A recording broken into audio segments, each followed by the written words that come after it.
Tonight, we're not here to fix anything, not to understand everything, not to become someone better before you're allowed to rest. This is a quiet space where we gently let go and return to inner peace through soft Zen stories inspired by the Buddha, shared slowly so your mind can soften and your body can rest. Maybe today asked a little too much from you. Too many thoughts, too many worries, too many small things you tried to hold together. And maybe, just for this moment, you're ready to set them down. Here, you don't need to improve yourself. You don't need to solve tomorrow. You are already enough simply by being here, breathing quietly. Just for a moment. Where are you listening from tonight?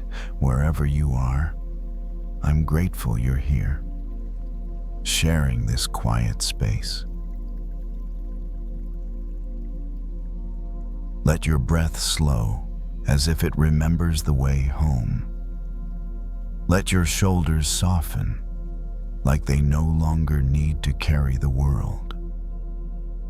Tonight, we'll listen to a simple story. A story from ordinary life, carrying a small thread of Zen and Buddhist wisdom. Not to give you more to think about, but to help you loosen your grip. Because suffering rarely ends by force. It softens when we stop holding it so tightly. There's nothing to rush, nothing to achieve, only a gentle drifting into rest, into stillness. Whether you stay awake or slowly fall asleep, this moment is already enough. And now, we begin tonight's journey with these Zen stories.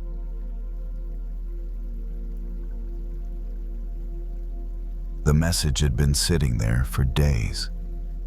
Not open, not unread. Just there marked waiting. The kind of message that doesn't go away when you swipe the screen dark. It lingers somewhere behind the eyes, reappearing at quiet moments. The phone lay face down on the kitchen table. The room was dim lit only by a small lamp near the sink. Outside, the street was quiet. A few cars passed now, and then their sound stretching briefly, and then fading. The message didn't need to be read again. Its shape was already memorized. Short, careless, dismissive in a way that was hard to prove, but easy to feel.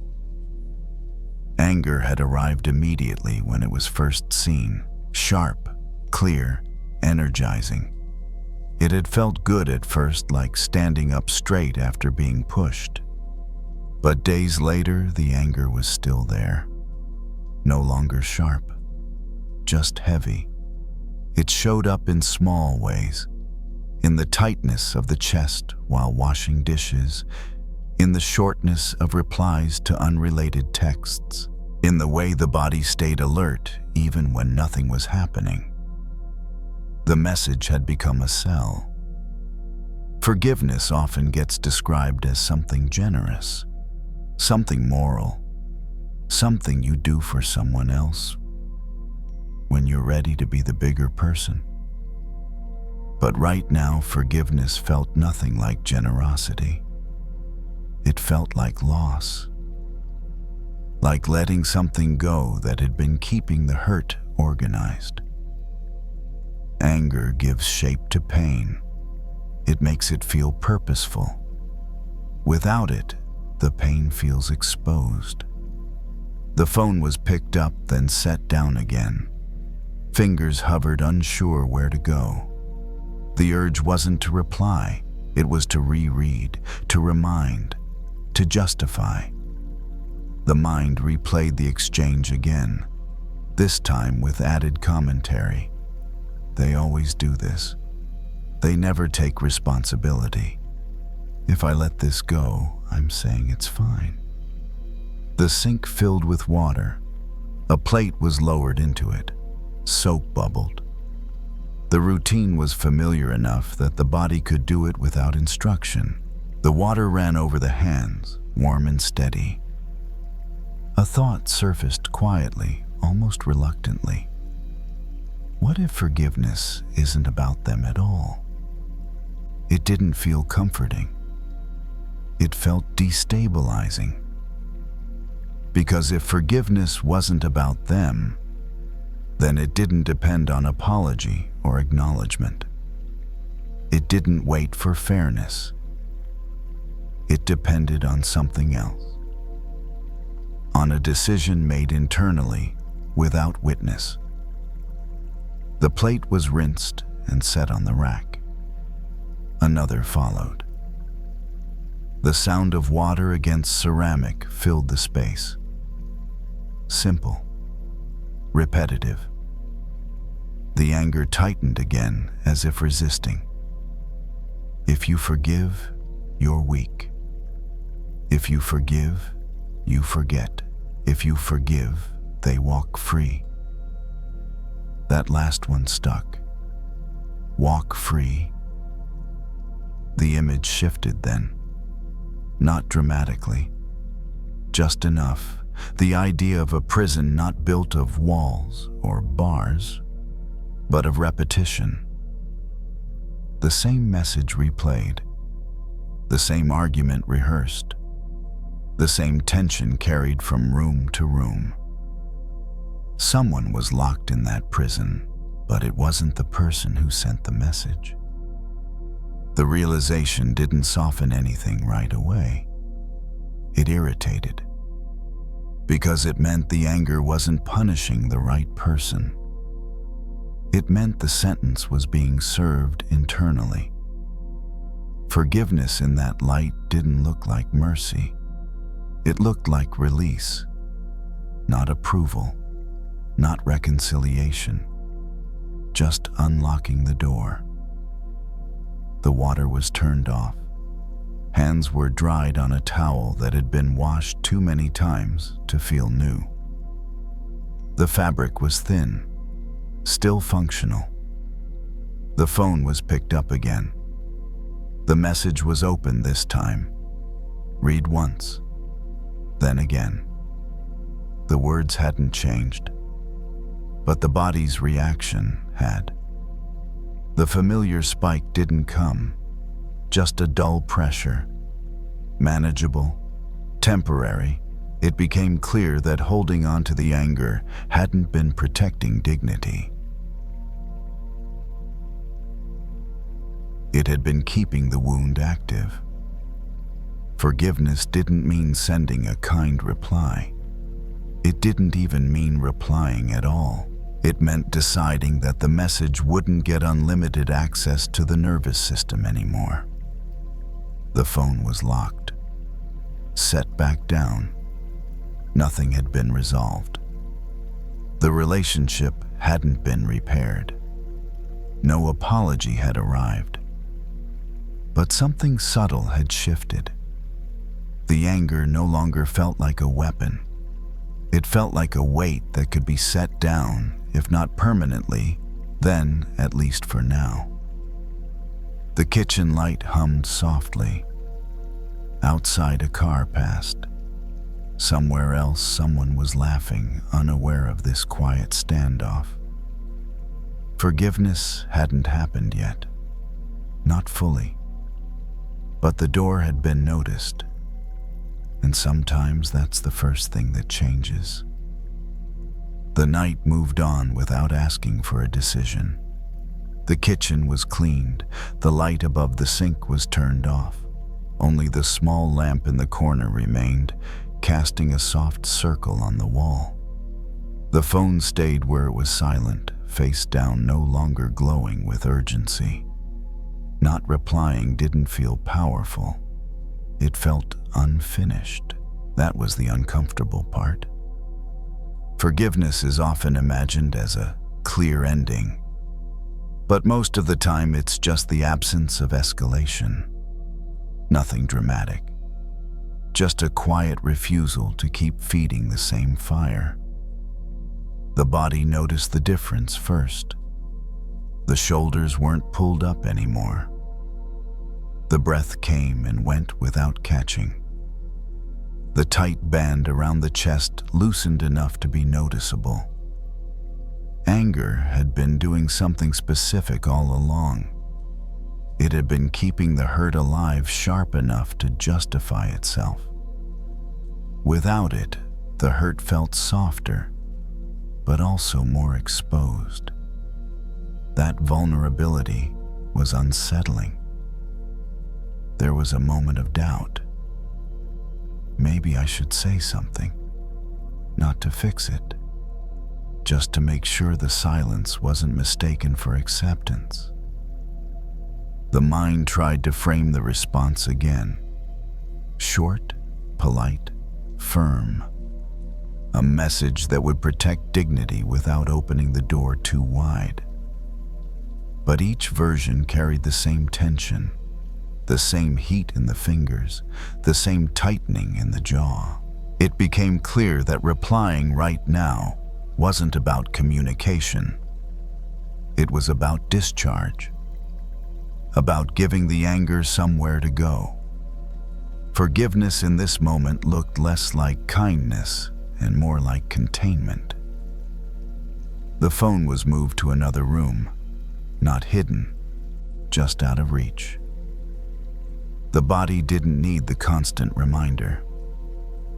Sitting down, the quiet felt different than before. Not empty, not peaceful exactly, just open.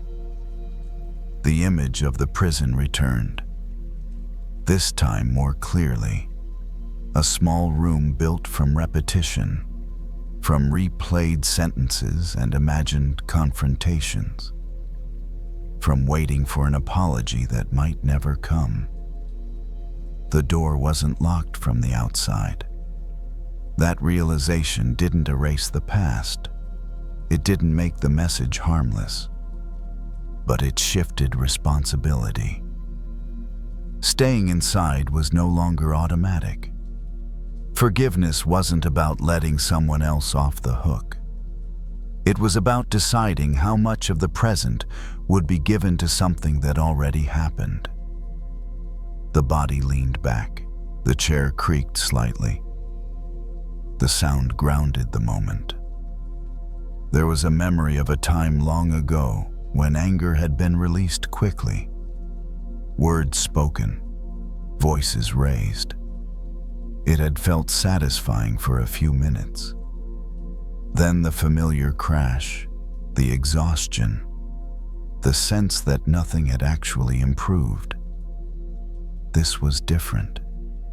This was quieter, less certain, and strangely lighter. The message still existed. The relationship was still complicated. None of that had changed. But the anger was no longer pacing the inside of the mind, looking for a way out. Forgiveness didn't arrive as warmth. It arrived as space. Enough space to sleep without replaying the same scene. Enough space to eat without the taste of resentment lingering. Enough space to let tomorrow be tomorrow. The lamp was turned off. The room went dark. The house settled again, making the small sounds it makes when no one is asking anything from it. Lying down, the thought came one last time. What if they never understand? The answer didn't feel dramatic. It felt honest. Then they won't. Understanding wasn't required for release. Forgiveness didn't promise reconciliation. It didn't guarantee change. It didn't erase boundaries. It simply returned ownership of the nervous system to the person living in it. The prisoner was set free, not with ceremony, not with forgiveness spoken out loud, just by opening the door and choosing not to step back inside. The night continued, and for the first time in days, the anger wasn't keeping watch.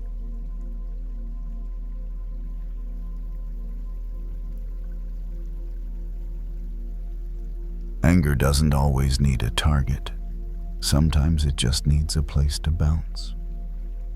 That night, the room was quiet enough to hear the low hum of electricity in the walls.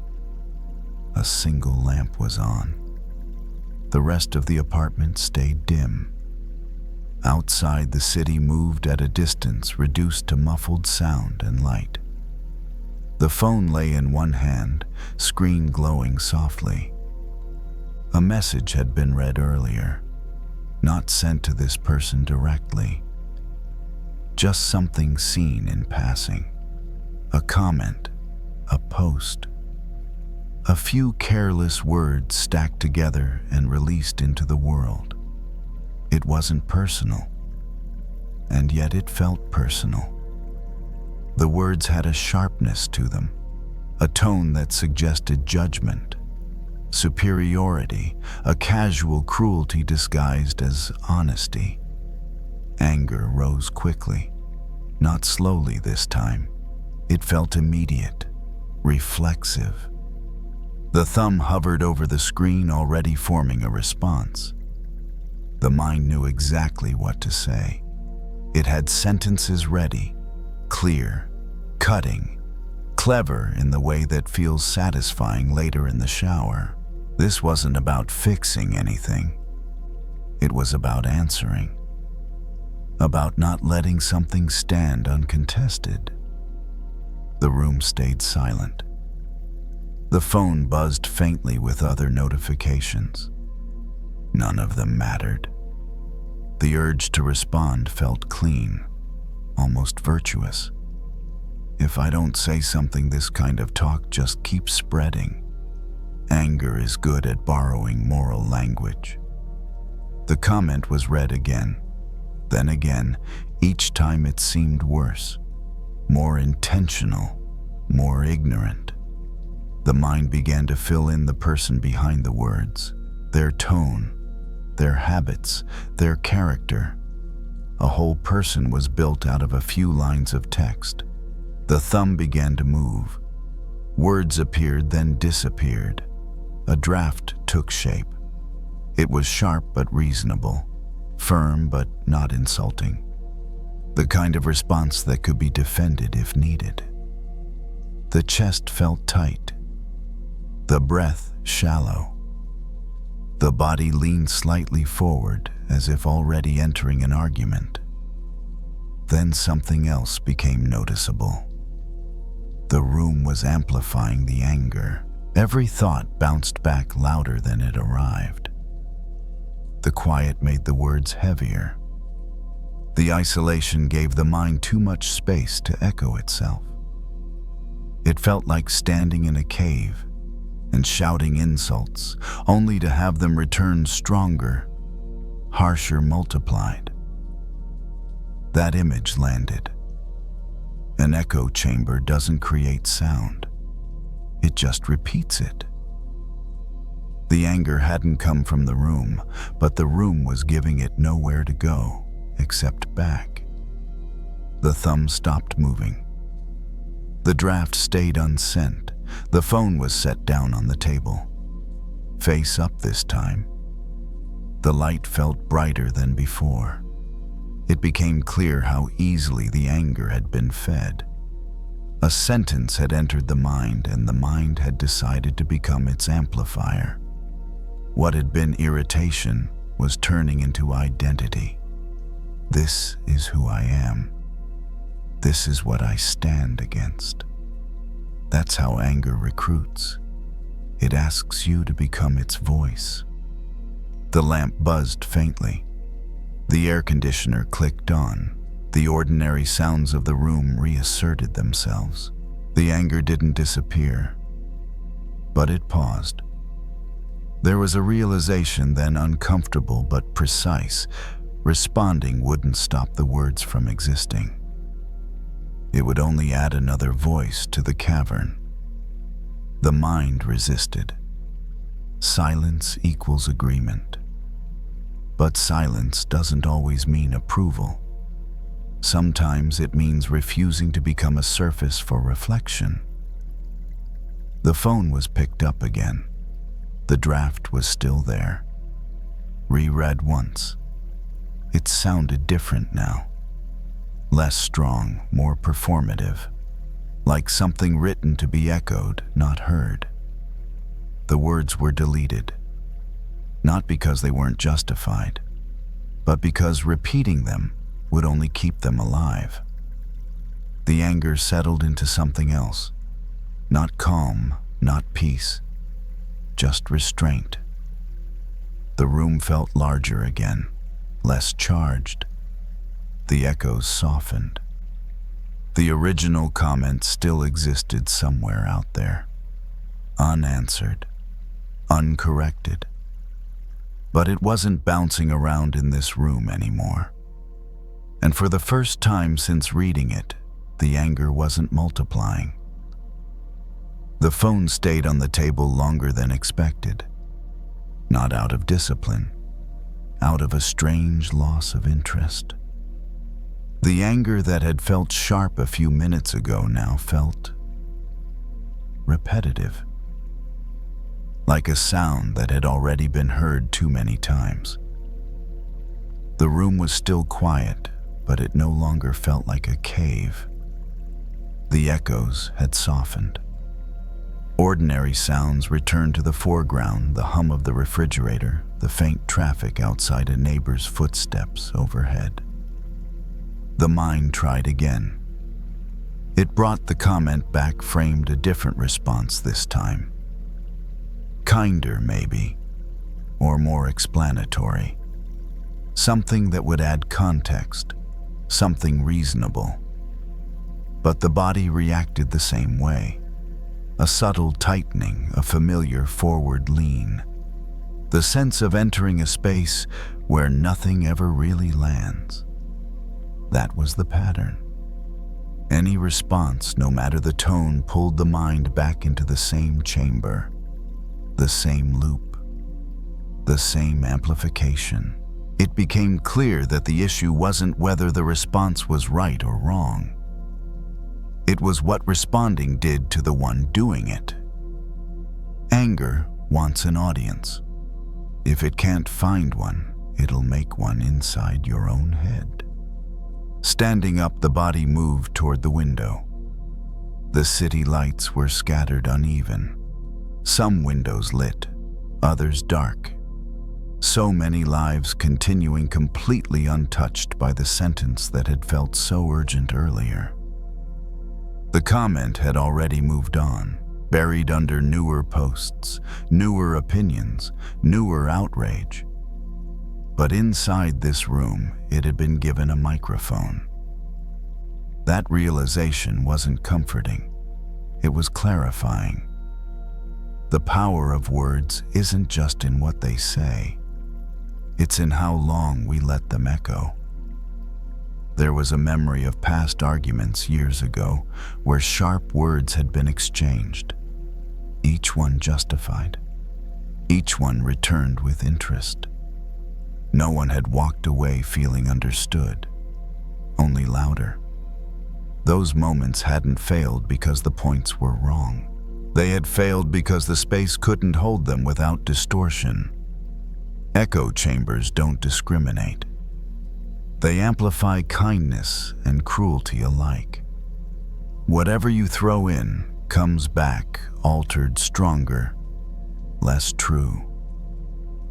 The phone was picked up again, not to respond, just to turn it off. The screen went dark. It felt quieter immediately, not peaceful, just less stimulated, less reactive. Anger doesn't disappear when ignored, but it does lose its momentum when it's not rehearsed. The thought arose. There's a difference between speaking and sounding off. Speaking aims to be heard. Sounding off aims to release pressure. Echo chambers reward the second and punish the first. That didn't mean silence forever.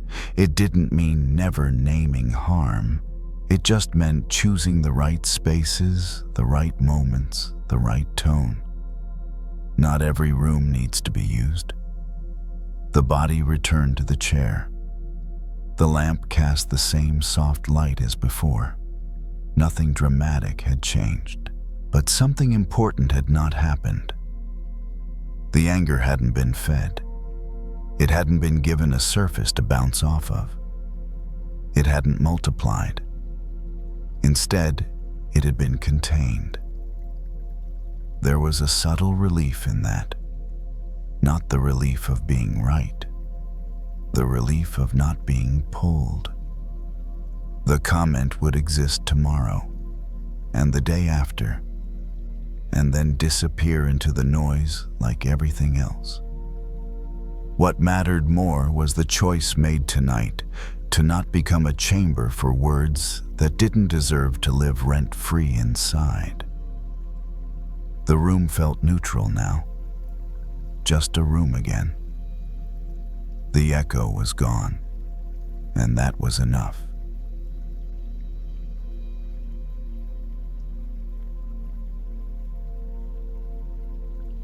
It's easy to believe the problem is out there.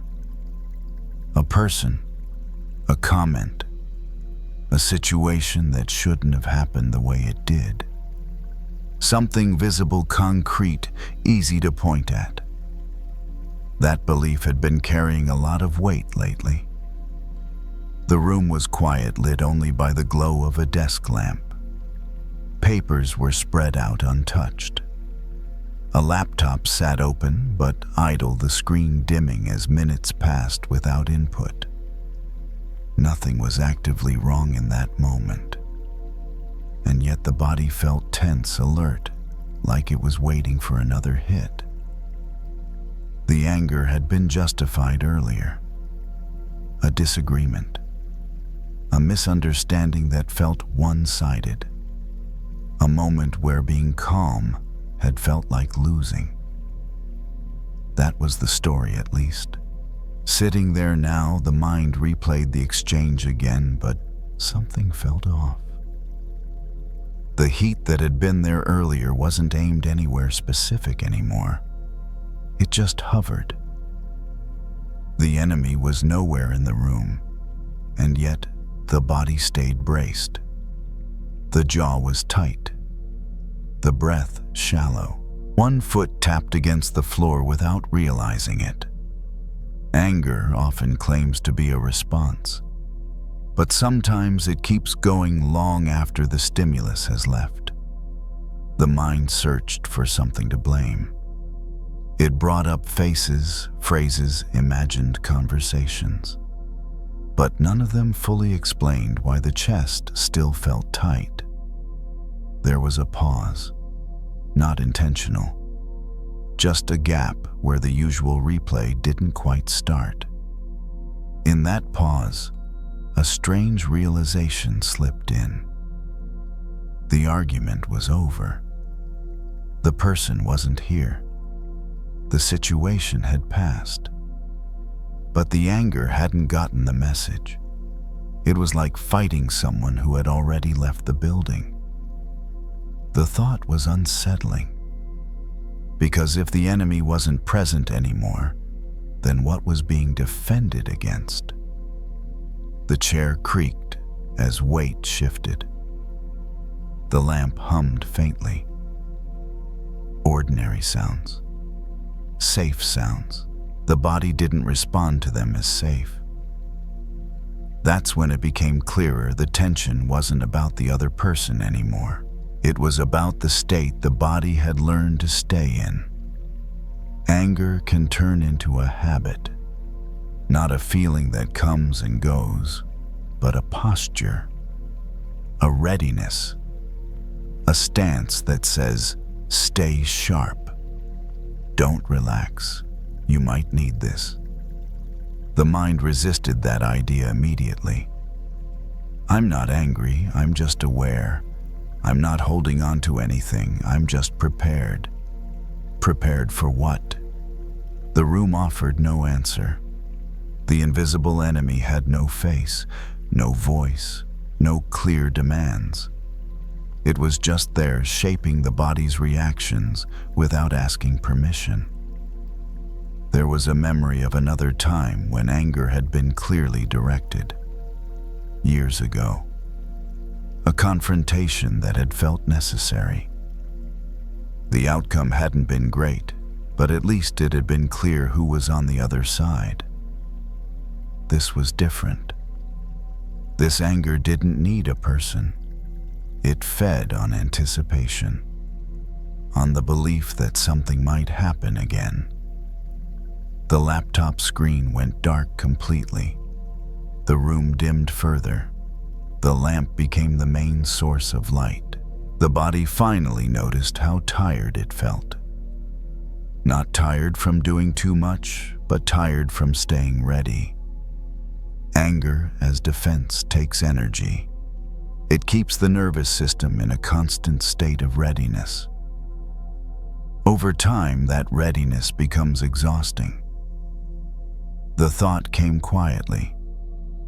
What if the enemy I'm fighting isn't them anymore? It didn't feel like a revelation. It felt like an admission. The tension in the body wasn't protecting anything at this point. It wasn't preventing harm. It was just continuing itself. Like a guard who never got the signal that the threat was gone. The breath slowed slightly. Not by effort, by recognition. If the enemy was no longer external, then fighting harder wouldn't help.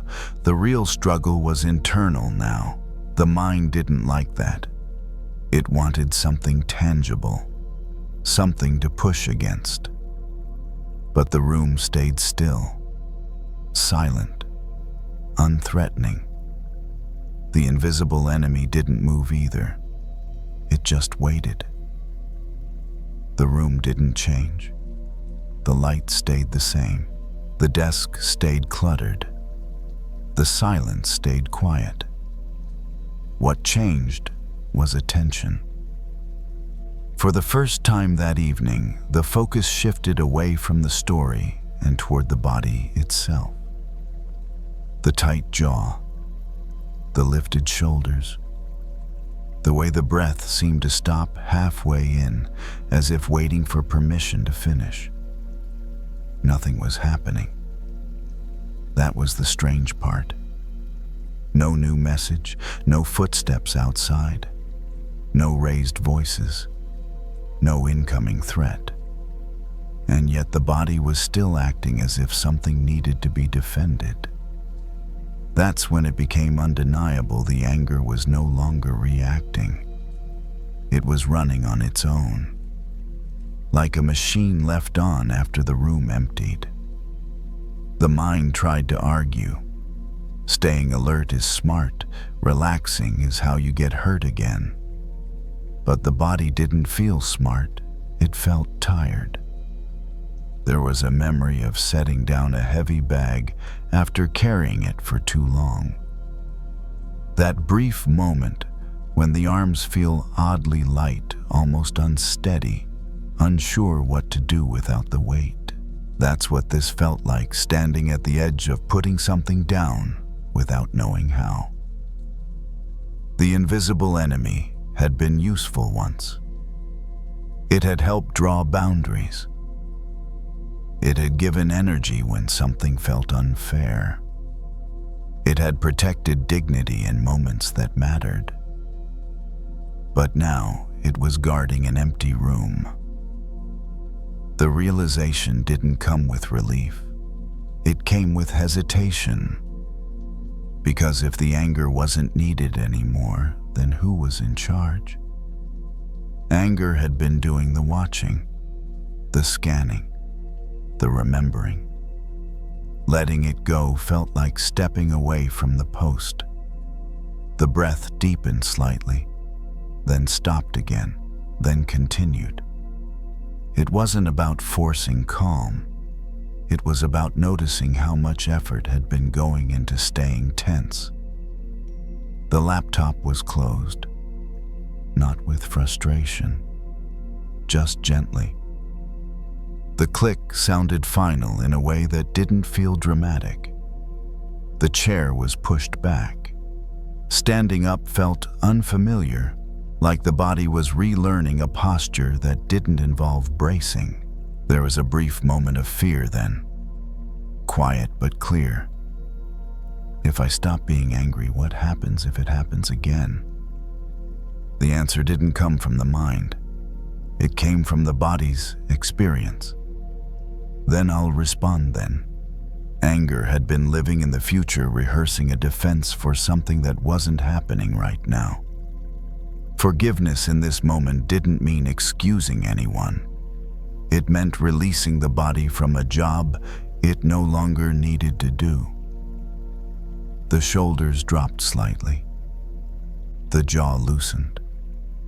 Not all at once, not completely. Just enough to notice the difference.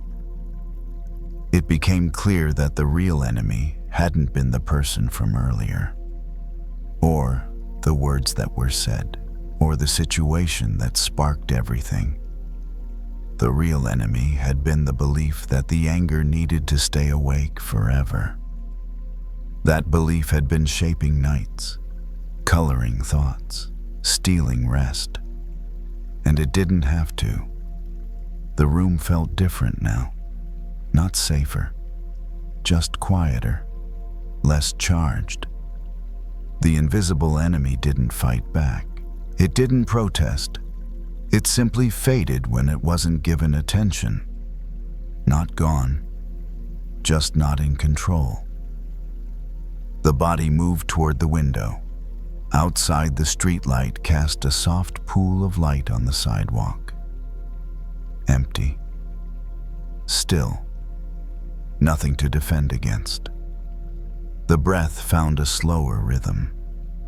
The mind wandered without grabbing onto anything sharp. This wasn't victory. It wasn't peace. It was truce. A temporary ceasefire with a part of the self that had been working too hard for too long. The night continued without instruction, without vigilance. And for the first time in a while, there was no enemy to face. Just a body learning how to stand down.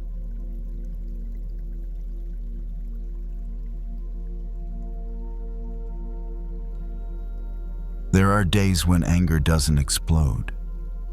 It just sits there quiet and dense, like something heavy you've been carrying without noticing how long it's been in your hands. That afternoon, the yard was unusually still. No music from the neighbor's house. No kids riding bikes past the fence. Just the soft hum of insects and the faint click of a porch light turning on as the sky dimmed. The hose was already uncoiled, lying in a loose curve across the grass, warm from the sun. The person stood barefoot on the patio, watering a tree near the edge of the yard. It wasn't a tree anyone would brag about. The trunk was thick but uneven. The bark was cracked and dark in places, like it had survived something rough a long time ago. Some branches grew awkwardly sideways. Others seemed dead, reaching nowhere in particular. It was the kind of tree most people would have cut down already. As the water soaked into the dirt, the mind wandered back to the day. A meeting that had ended with a comment that shouldn't have mattered, but did. A tone that lingered longer than the words themselves. A quiet dismissal wrapped in professionalism, sharp enough to sting, but not sharp enough to confront directly. The body had reacted before the mind could name it. tight shoulders, a jaw that stayed clenched hours later, a chest that felt slightly compressed like it was holding something in. Anger has a way of pretending it's useful. It tells you it's there to protect you, to make sure you're not overlooked, to make sure people don't get away with things.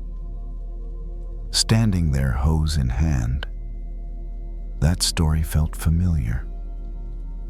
The water darkened the soil around the tree's roots.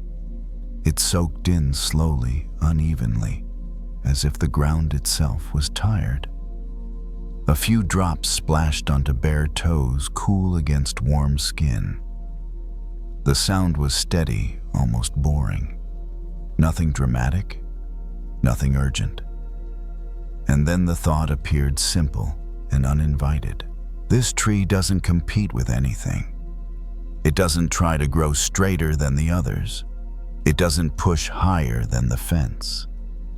It doesn't seem interested in proving that it deserves the space it takes up. It just stands there. The person remembered something once read long ago about a tree like this. A tree considered useless because its wood was twisted and soft, not good for building anything valuable. Because it couldn't be easily shaped into furniture or tools, no one bothered cutting it down. And because no one cut it down, it lived out its full life. The irony of it settled in quietly.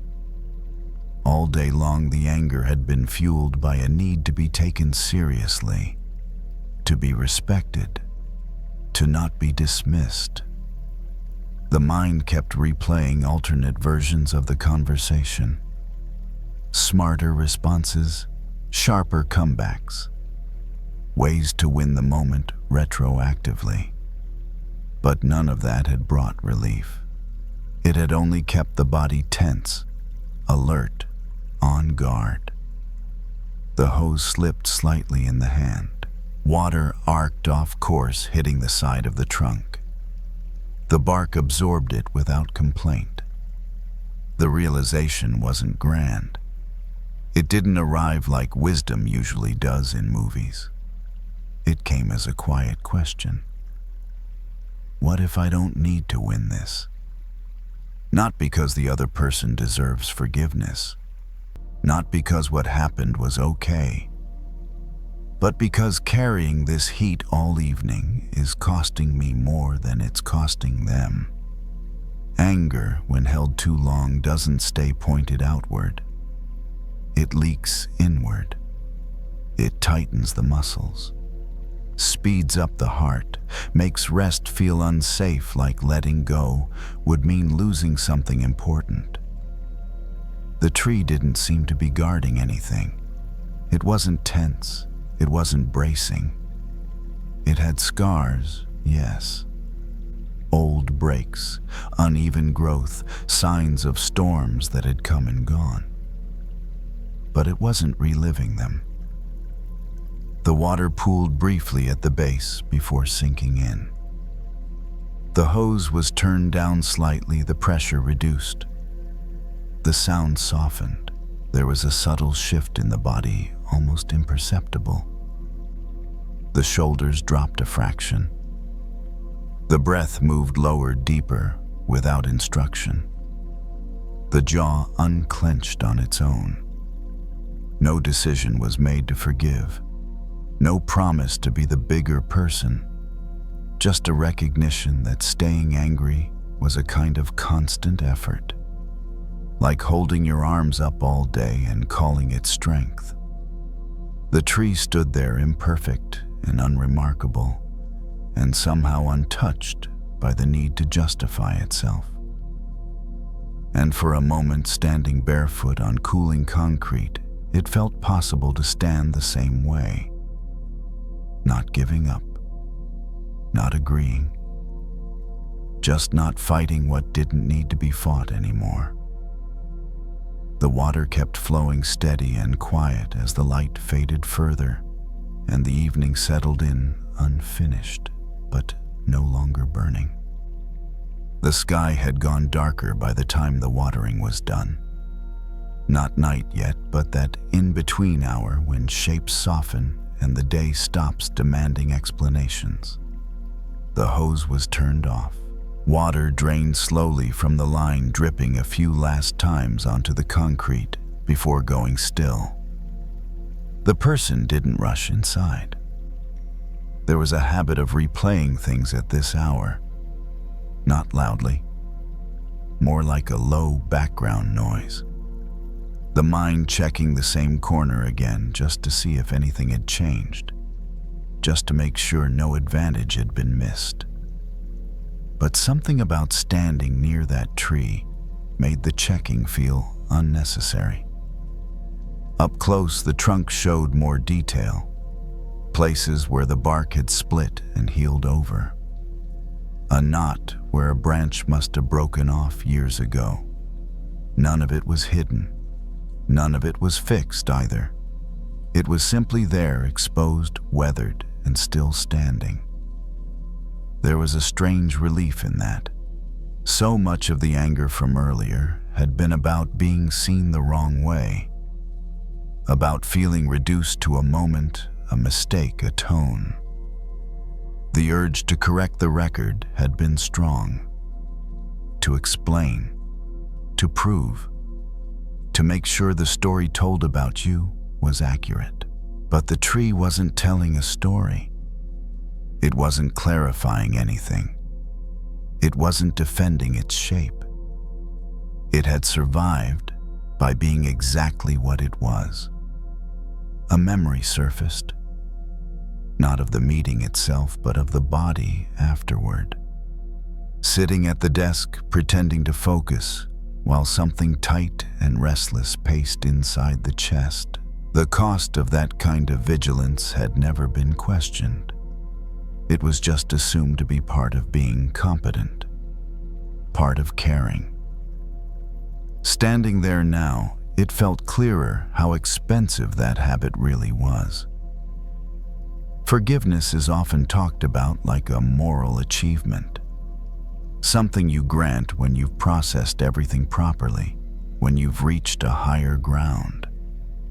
But what if it's simpler than that?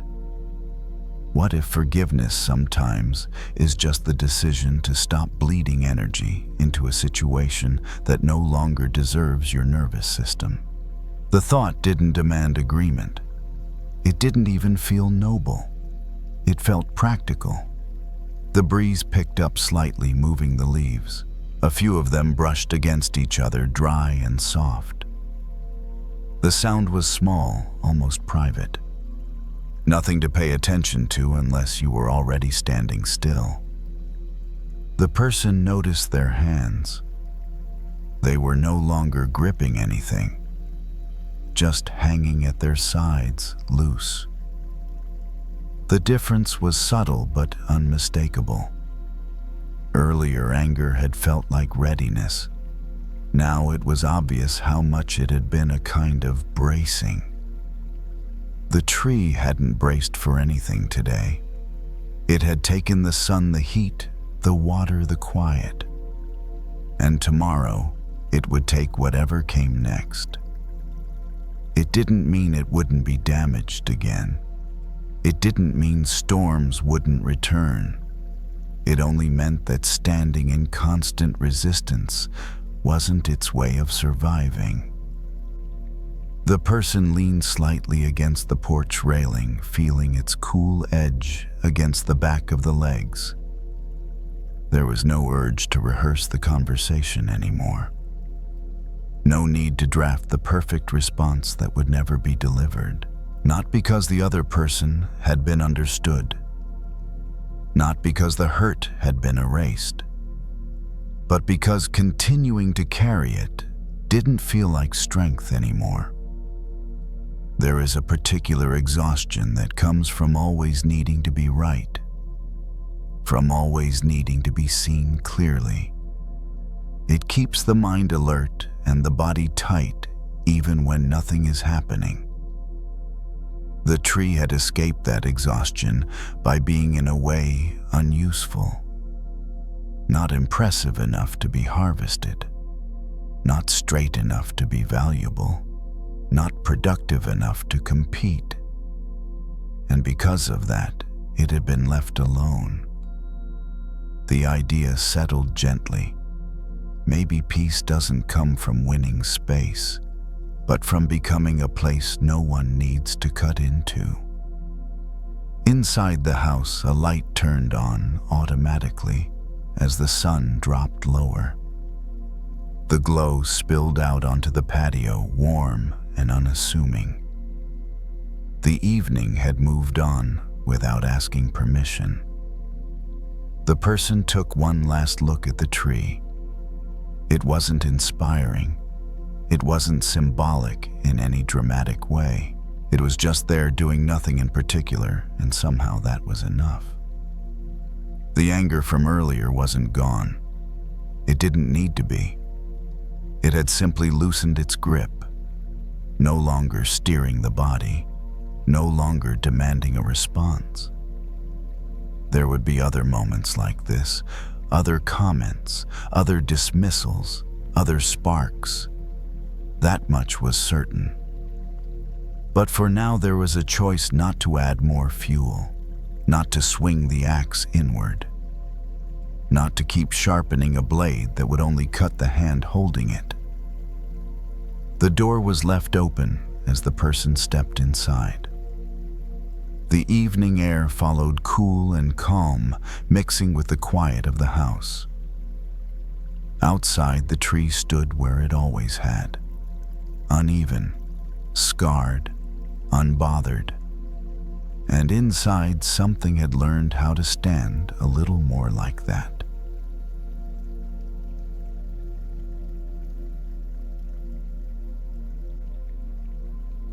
It started the way it usually does now. Not with shouting, not with a fight. Just a screen glowing in the dark and a feeling that something needs to be answered. The living room was quiet, the kind of quiet that feels louder at night. The TV was off. A lamp in the corner cast a soft circle of light over the couch and a coffee table that still held a mug from earlier. Outside the window, a few cars passed their headlights sliding across the walls and disappearing. The phone buzzed once, then again. A message, a comment, a small thing technically. One line from someone who didn't know the full story, didn't know the effort, didn't know the context. But somehow they had confidence anyway. Enough confidence to be careless. The person on the couch read it once, then again slower. The words didn't change, but the body did. The chest tightened. The stomach dropped slightly. A warm rush rose up the neck like a match being struck. There's a certain kind of anger that doesn't feel like anger. It feels like justice. It feels like if you don't respond, you're letting something slide. It feels like silence equals weakness. It feels like you're being erased unless you write yourself back into the conversation. The thumbs hovered over the keyboard. At first, the reply was simple, short, controlled. Then it got sharper. A sentence was added, then another. Something clever, something cutting. The kind of line that would make the other person pause and feel the sting. The heart sped up just a little, not from fear, but from focus. The body narrowing in on a target. This part always felt like power. But then in the middle of typing, the person noticed their own breathing. It was thin, high in the chest, like the body was preparing for impact. Not their impact, their own. The phone screen reflected in the dark window like a small square moon. The room around it stayed calm, indifferent. The couch supported the weight. The lamp continued to glow. Nothing in the space agreed that this was an emergency, and still the mind insisted it was. A memory surfaced from a long time ago. Not from childhood, but from a backyard somewhere. Maybe a friend's house, maybe a cousin's. The details didn't matter. Someone had been throwing a boomerang.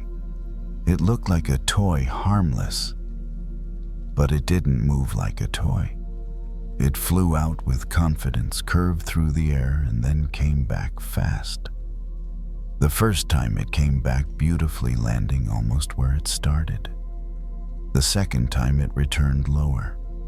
It clipped someone's arm. Not a serious injury, but enough to make everyone suddenly cautious. It wasn't the throw outward that hurt, it was the return. That image now sat beside the unfinished message on the phone. The person paused with their thumbs still hovering. The anger hadn't faded. The urge to hit send was still strong. It felt clean and satisfying in the mind, like snapping something into place, but the body didn't feel clean. The body felt like it was bracing. A quiet question rose up, not as a moral warning, but as a practical one. What happens in me after I send this because the other person might feel embarrassed for 5 seconds? They might not. They might reply, or they might ignore it. They might even enjoy the fight. But the person on the couch would still be here. Still in this room. Still in this body. Still with a nervous system that now had a reason to stay awake. The reply on the screen suddenly looked less like strength and more like fuel. The mind tried to justify it. They deserve it. They started it. They should learn. And maybe some of that was true. But truth doesn't always equal peace. The person deleted one sentence, then another. The message got shorter, then sharper again, then softer, then empty. The cursor blinked in the text box like a steady heartbeat, patient and quiet. The phone buzzed again, another notification from somewhere else, another tiny tug. The world was full of tugs like this now. Little hooks that could pull you into someone else's mood in seconds. The person set the phone face down on the couch for a moment, as if placing a hot object onto fabric. The body exhaled without being told. The shoulders lowered slightly. Anger still lived in the chest, but it had shifted. It no longer felt like a weapon waiting to be used. It felt like heat that needed somewhere to go. The person reached for the mug on the table. Cold now. The smell of old coffee. A reminder that time had passed while the mind kept spinning in place. Somewhere outside, a car door slammed. A dog barked once and stopped. The world kept moving with or without the argument. The phone stayed face down. Not because forgiveness was achieved, not because the person suddenly became above it all, just because in that moment it became clear throwing the boomerang doesn't only aim outward, it always comes back. The phone stayed face down longer than expected. Not out of discipline, but because nothing urgent rose up to replace it. The room felt unchanged. Same lamp, same couch, same quiet hum of the night moving outside the window. But inside the body, there was a slight shift, like pressure being released from a sealed container. The anger hadn't disappeared. It lingered warm and restless, moving through the chest and shoulders. But without the screen in hand, it didn't know where to aim itself. That was when the return began. Not dramatic, not immediate. It showed up as a familiar restlessness, a need to keep thinking, to replay what had almost been said, to imagine how it might have landed, to picture the other person's reaction, whether they'd felt embarrassed, corrected, or quietly defeated. Even without sending the message, the mind tried to throw it again. This was the part people rarely talk about. The boomerang doesn't always come back through action. Sometimes it returns through rumination. The body noticed first. The jaw tightened again. The breath shortened. The shoulders crept up as if preparing for another round. The person shifted position on the couch, adjusting the pillow behind their back. The fabric rustled softly. The small movement helped. Not much, but enough to bring awareness back into the body. A thought arrived, simple and grounding. I'm still holding it. The boomerang wasn't in the air anymore. It hadn't been thrown. But it was still in the hand, ready. The realization didn't come with blame, just clarity. Anger often promises resolution, but what it really delivers is continuation. As long as the argument stays alive, inside the nervous system doesn't know it's safe. It stays alert, scanning for the next cue. Sleep comes late. Muscles don't fully rest. Even silence feels watchful. The person reached for the phone again, this time without flipping it over, just feeling its weight through the fabric of the couch. Solid, inert, not demanding anything. There was a memory of other times this had happened. Other nights spent rehearsing messages. Other mornings waking up tired even when no words had been exchanged. The cost had always been paid quietly in energy, in mood and patience the next day. Forgiveness seen from this angle wasn't moral. It was economical. Every minute spent circling the same grievance took something. Focus, ease, rest. It didn't matter who was right if the bill kept arriving. The person stood up and carried the mug to the sink. The sound of ceramic touching metal was dull and ordinary. Water ran briefly, rinsing the residue away. The mug was placed upside down on the drying rack. Done. Simple actions have a way of ending things. Back in the living room, the lamp was dimmed slightly. The light softened, pulling shadows closer. The room felt less like a stage and more like a place to land. The anger was still present, but it had changed shape. No longer sharp. More like a dull heat slowly cooling as it spread out. The boomerang image returned gentler now, not flying through the air, just resting on the ground, harmless once it wasn't thrown. There was a quiet understanding that not every feeling needs an outlet in the world. Some feelings are meant to move through the body and leave. The phone was picked up and placed on the table screen, down out of reach. Not hidden, just not central. The person sat back on the couch, letting their weight sink in. The breath found its way lower, fuller. The mind drifted not toward the argument, but toward nothing in particular. There would be other comments, other misunderstandings, other moments when throwing the boomerang would feel tempting. But for now, choosing not to throw it wasn't weakness. It was choosing not to be hit by it later.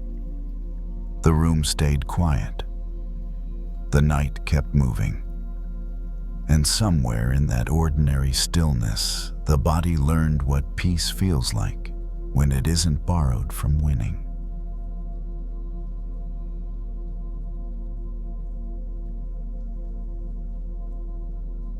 It happened on a normal walk. Not a dramatic one. Not a clear your head walk. Just the kind of walk people take when the day is over. But the body still feels like it's holding the day in its muscles. The neighborhood looked the same as always.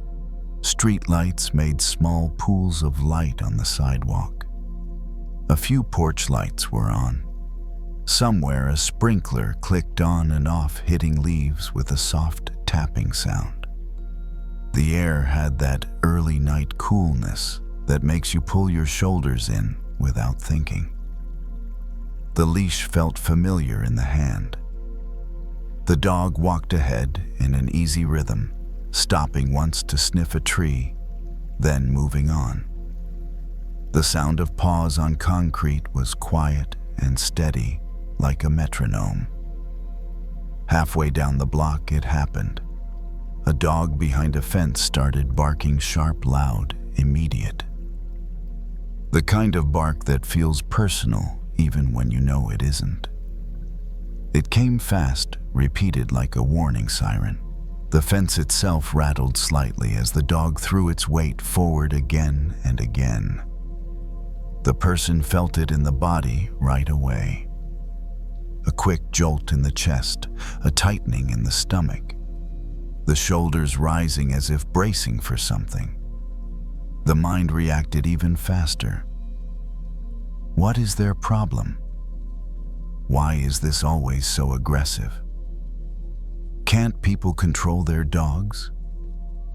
It would have been easy to get mad, easy to take it personally, easy to let the barking become a story about disrespect, about people not caring about the world, being loud and inconsiderate. The dog on the leash pulled slightly, ears alert, then kept walking. It didn't look back. It didn't argue. It just moved forward, curious but not offended. The person slowed down without meaning to. Not to confront the barking dog, but to create space. The barking kept coming, bouncing off the houses and the quiet street. Something inside wanted to react, to say something, to glare, to show you're not intimidated. That urge didn't feel like pride. It felt like protection. The body had registered threat, and now it wanted to answer. But then between one bark and the next, the person caught a glimpse through the fence. Just a shape moving fast in the dim yard. A dog pacing in tight loops. A dog too close to the fence, too alert, too keyed up. Not a dog enjoying itself. A dog trapped in its own alarm system.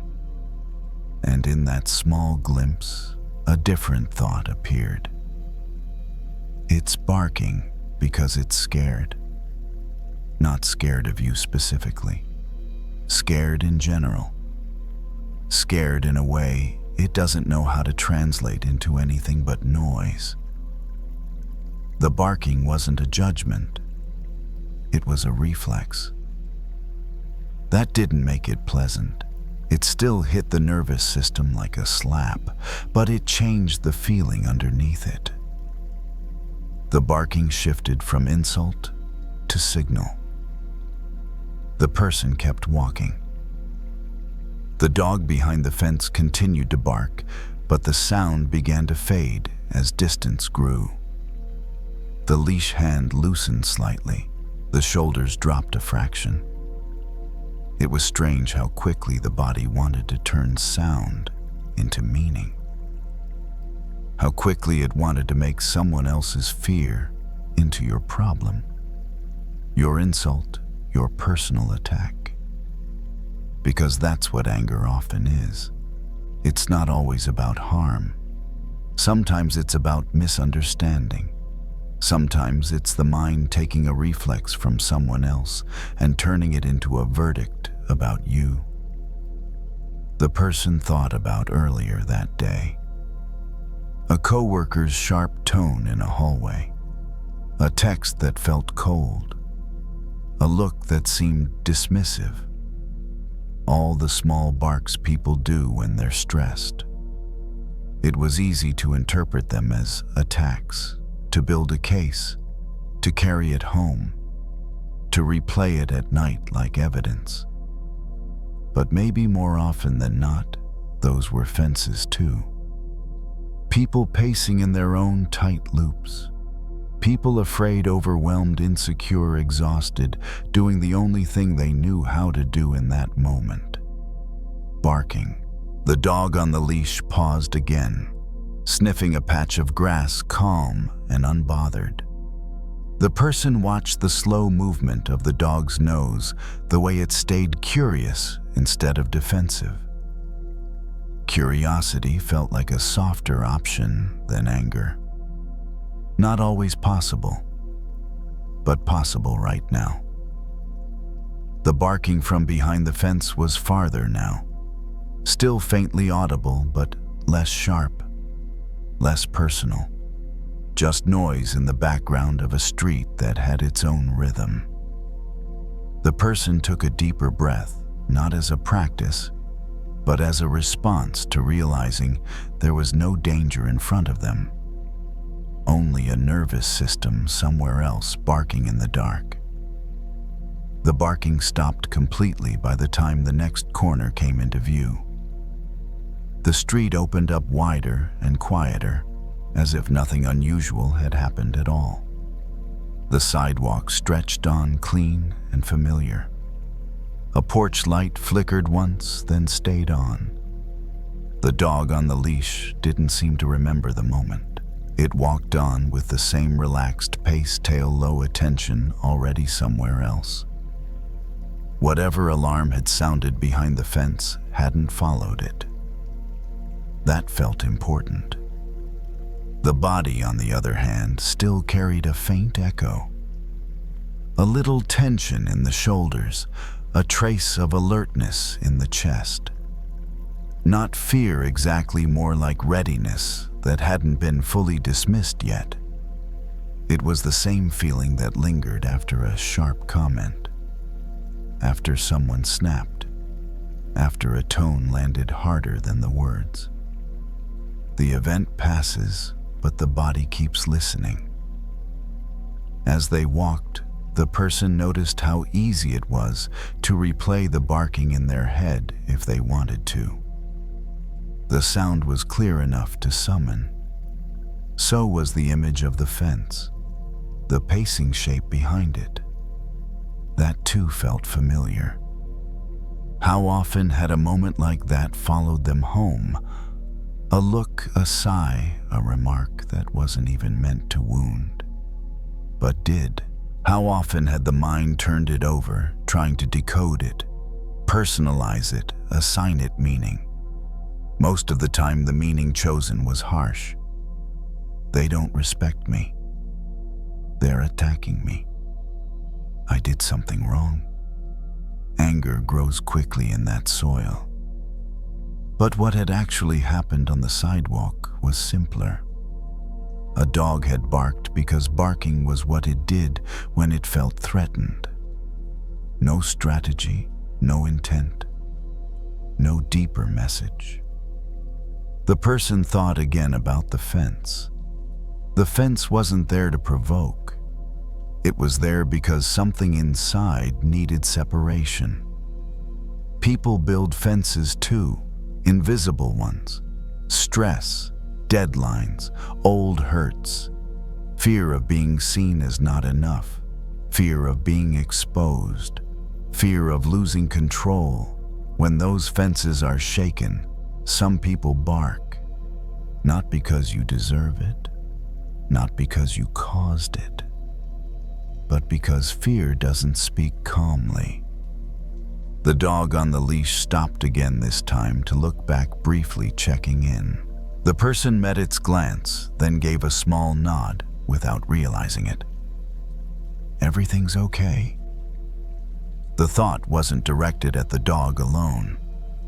Forgiveness began to feel clearer now, not as an emotional wave, not as warmth toward anyone else, but as a boundary around the self. A boundary that says, I don't need to absorb someone else's fear.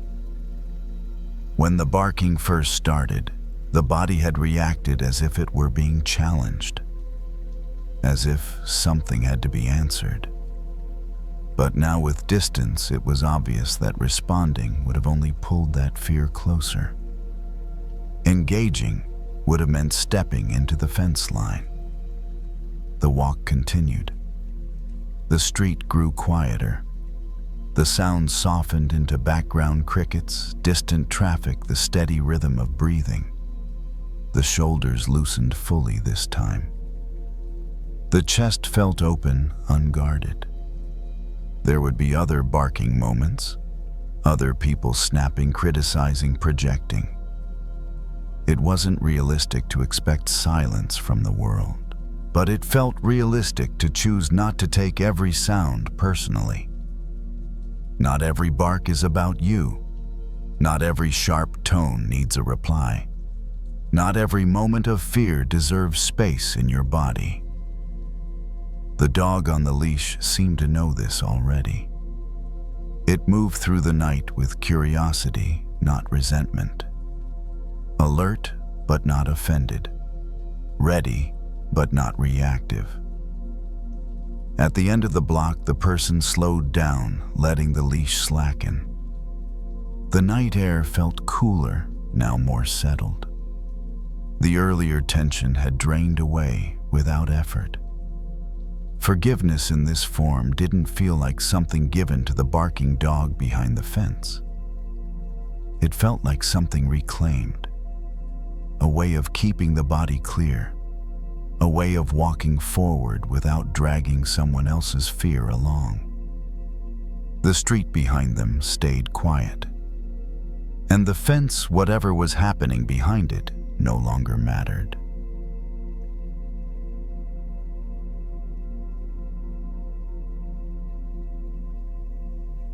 The night air felt sharp the moment the door opened. It rushed in cool and restless, brushing against skin that was still warm from inside. The street outside was brighter than expected. A gas station across the road glowed under fluorescent lights. Cars came and went in slow, uneven intervals. Somewhere nearby, wind moved through loose leaves, making a dry, skittering sound along the curb. The person stood still for a second, keys in hand, adjusting to the shift. Inside, everything had felt contained, predictable, quiet. Outside, the air carried a different mood, edgy, unsettled. The kind of air that makes tempers shorter and thoughts louder. Earlier, the argument hadn't ended cleanly. It hadn't exploded either. That almost made it worse. It ended with clipped sentences, with one person walking away while the other still had more to say. With that familiar sense of unfinished heat sitting just under the skin. The person had come out here to cool off. That was the plan anyway. As they crossed the lot toward the gas station, the wind picked up. Not strong, but steady. It pressed against the body, slipped under sleeves, tugged at loose fabric. The anger moved with it. The mind replayed the exchange, sharpening each line, imagining better timing, better phrasing, a final sentence that would have landed harder, something that would have closed the gap instead of leaving it open. A lighter was pulled from a pocket without much thought. Old habit. The thumb flicked it open, shielding the flame briefly as it caught. The small light flared bright and confident in the dark. For a moment it felt good. The flame steadied, casting a warm glow against the hand. The body leaned slightly forward, instinctively protecting it. Then the wind shifted. The flame bent sharply, sputtered, and sent a lick of heat back toward the fingers. Not enough to burn, but enough to sting. The person hissed softly and adjusted their grip, trying again to block the wind. The flame fought. The wind answered. The heat kept coming back. That was when the comparison landed. Anger held like this was a torch against the wind. It felt powerful in the hand. It promised clarity, direction, a way to see. But every step forward pushed the flame back toward the one carrying it. The lighter was closed with a click. The sudden darkness felt almost like relief. The person flexed their fingers, noticing the warmth lingering on the skin. Not painful, just enough to be felt. The argument replayed again, this time with more intensity. The urge to go back, to continue, to finish it properly, to say the thing that would finally make the other person understand. But standing there in the open air, it became obvious how exposed that urge was, how much energy it took to keep the anger lit against resistance. The wind didn't care about being convinced. It didn't slow down to listen. It just kept moving. The body noticed its own effort. The shoulders tense, the jaw set, the breath shallow as if preparing to push forward instead of step back. The anger hadn't made the person stronger out here. It had made them more vulnerable. Every gust redirected the heat inward. The gas station doors slid open and closed. Someone laughed briefly, then disappeared. Life continued in small, indifferent motions. The person stepped closer to the building, where the wind softened slightly. The air still moved, but less aggressively. The body responded right away. Shoulders dropped. Breath lengthened. The difference was immediate. It wasn't that the wind had stopped. It was that the person had stopped walking directly into it. The argument from earlier hadn't changed. The words were still said. The hurt was still real. But something about the posture shifted. The need to keep advancing, to keep pressing, eased just enough to notice the cost of doing so.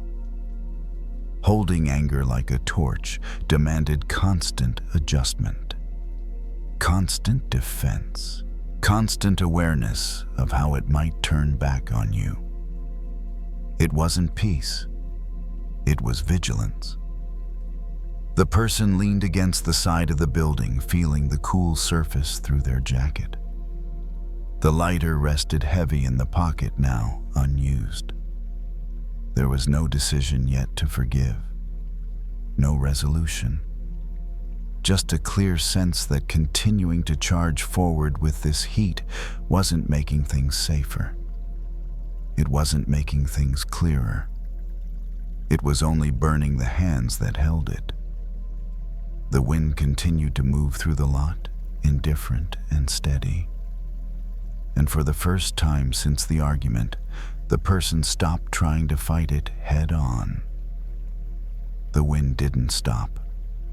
It moved around the building, slipped through open spaces, tugged at corners and edges. But here, pressed against the wall, it lost some of its force. It became background instead of opposition. The person stayed there longer than planned. Not to think things through, not to rehearse what to say next, just to feel what it was like not to push forward for a moment. The hands rested at the sides, now empty. Without the lighter, there was nothing to protect, nothing to aim. The fingers slowly uncurling felt almost unfamiliar, like a posture the body hadn't used in a while. Anger still lived there. It hadn't gone anywhere. But without motion, it didn't know what to do. That was the strange part. So much of the anger earlier had depended on direction, on momentum, on the idea that something had to be done with it, said finished, proven. Standing still broke that spell. The body noticed the difference immediately. The chest felt less compressed. The breath no longer stopped short at the top. The neck released a little as if it no longer needed to brace for impact. The argument replayed again, but differently this time. Slower, less sharp. The words still had weight, but they didn't demand a counterstrike. The person realized how much effort it had taken to keep charging forward into the wind. How much energy had gone into holding the torch upright, keeping it lit, making sure it didn't go out or turn back. That effort had been mistaken for strength. But strength, it turned out, didn't feel like this. Strength felt quieter, less dramatic, more like choosing where not to stand. The lighter stayed in the pocket. The temptation to pull it out again flickered briefly, habit more than desire. Then it passed. The flame didn't need to be proven. Forgiveness began to make sense here, not as reconciliation, not as softness toward the other person, but as a change in orientation, a decision to stop walking directly into resistance. The wind hadn't been personal. It never is. It didn't know the details of the argument. It didn't care who was right. It simply moved the way it moved. Fighting it head-on had only guaranteed one outcome: getting burned. The person pushed off the wall and took a few steps back toward the car. Not rushing, not storming, just moving. With each step away from the open lot, the wind eased again. The difference was subtle but undeniable. Less noise, less pull. The body responded in kind. Forgiveness in this moment wasn't about letting anyone off the hook. It was about not letting the fire keep choosing the direction of the night. The anger could exist without being carried forward. The heat could cool without being extinguished violently. There would be a time to talk.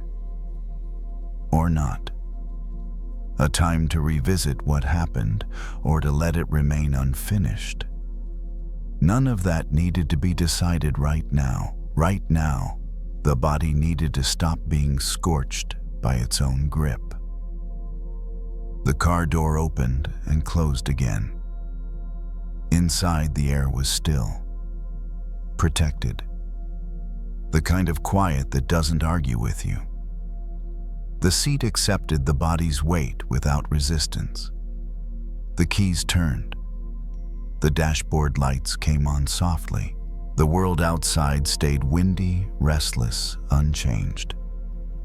But inside the car, the flame was gone. Not destroyed, just set down. The person sat there for a moment before driving off, hands resting on the wheel, relaxed now. The earlier urge to rush back into the argument had faded into something more manageable, an awareness instead of a push. Anger, when met this way, didn't disappear. It transformed. It stopped being a weapon and became information. It stopped being fire and became warmth, distant and contained. The car pulled out of the lot, merging into the slow flow of traffic. Headlights stretched ahead, steady and calm. The wind continued to blow behind them, and for the first time that evening, it wasn't something to walk against.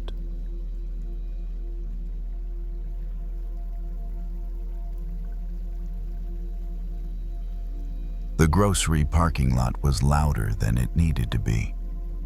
Carts rattled over uneven pavement. Car doors opened and closed too hard. Somewhere a horn was held a second longer than necessary. The sky hung low and gray, pressing down on everything, making even small sounds feel sharp. The person stood beside their car with the trunk open, one hand gripping a grocery bag, the other resting on the edge of the hatch. The bag was heavier than expected. Not because of what was inside, but because of how the body was holding itself. Tight, alert, ready. Earlier that day, everything had started piling up. Emails marked urgent, conversations that went nowhere, a last-minute change that unraveled careful plans, none of it catastrophic, all of it irritating in a way that stacked. Now it felt like the world was daring them to snap. Someone brushed past too close with a cart. Another car pulled into a spot, aggressively, tires squealing slightly. A voice nearby rose in frustration over something small and already lost. The chest tightened. The body leaned forward just a little, as if bracing against incoming weather. Anger in moments like this doesn't need a single cause. It feeds on accumulation. The grocery bag was lifted into the trunk and set down harder than intended. Cans clinked together loud and metallic. The sound echoed in the hollow space and then vanished. The mind immediately offered commentary. Of course this happens now. Why is everyone so careless? Can't anyone slow down? Each thought sharpened the next. The storm wasn't just outside, it was inside. The person closed the trunk partway, then stopped. The latch hovered inches from locking suspended. There was a memory not from today, but from long ago. Sitting through a storm as a kid. Rain pounding the roof so hard it sounded like something trying to break in. Wind howling around corners, bending trees into unfamiliar shapes. And then the quiet. Not the end of the storm, but its center. The eye. A place where everything paused, where the air went still, where the chaos circled at a distance loud, but no longer on top of you. That memory came back now with surprising clarity. The trunk was closed gently this time. The sound was solid, final, but not aggressive. The hand stayed there for a moment longer than necessary, palm flat against the cool metal. The body noticed its own posture, shoulders lifted, jaw set, breath shallow, all signs of fighting weather. The parking lot hadn't done anything personal, neither had the people in it. They were all just moving through their own versions of the same pressure. The person stepped back from the car and leaned lightly against it. The metal was cool through clothing, grounding. The noise didn't stop, but it changed in relation to the body. It was no longer everywhere. It was around. A cart clattered by. A child cried briefly, then quieted. An engine turned over and drove away. Sounds layered on top of each other, messy and human. The breath slowed just a fraction. The realization didn't arrive as wisdom. It arrived as relief. I don't have to match this pace. Anger had been pushing the body to meet the storm head on. To harden. To brace. To move faster and louder, just to stay upright. But standing here back against the car, it became clear how unnecessary that was.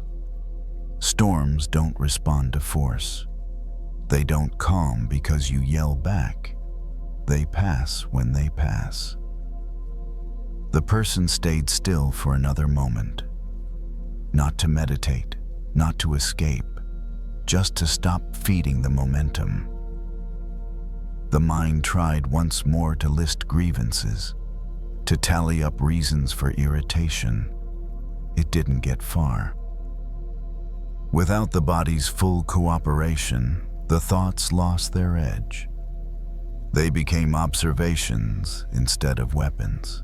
The parking lot remained chaotic. Nothing had changed out there, but inside, something had.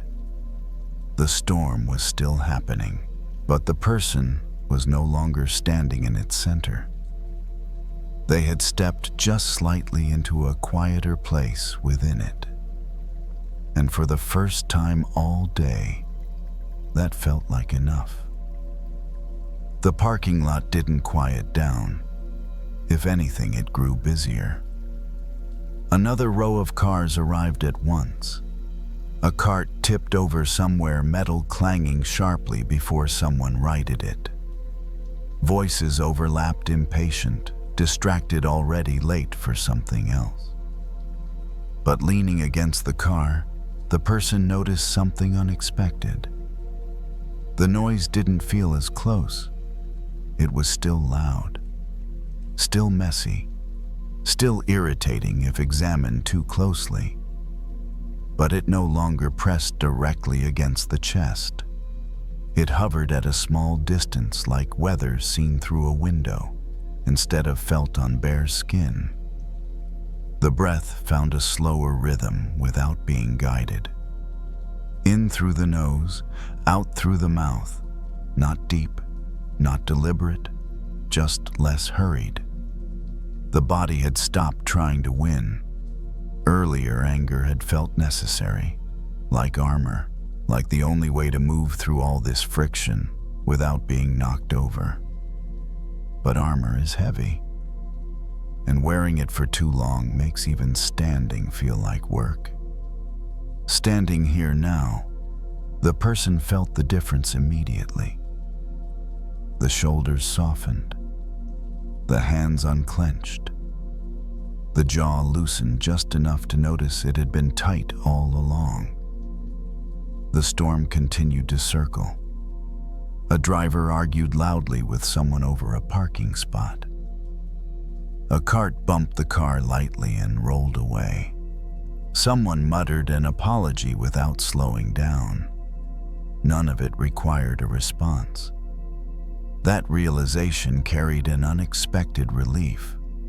So much anger is born from the belief that everything needs answering, that every disruption is a challenge, that every careless moment must be corrected or endured with force. But storms don't ask for engagement. They ask for shelter. The person thought again of that childhood memory, of sitting inside while rain lashed the roof, listening to the wind move around the house, feeling the violence of it without being pulled into it.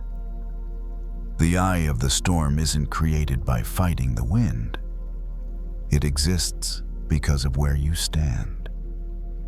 The hand lifted from the car and rested briefly over the chest. The heartbeat felt steady, present, not rushed. Forgiveness in this moment didn't feel like kindness toward anyone else in the parking lot. It felt like permission. Permission not to absorb the chaos. Permission not to harden in response. Permission to let the storm stay outside. The anger hadn't disappeared. It still flickered now and then, especially when a sound cut too sharply or someone moved too abruptly. But it no longer dictated posture or pace. It was weather, not identity. The person reached into the trunk again, this time calmly, and picked up the last bag. The weight felt different now, not lighter, but easier to carry. Walking toward the cart returned, the noise shifted again. The storm closed in slightly, then moved past. The body adjusted without panic. This was the I.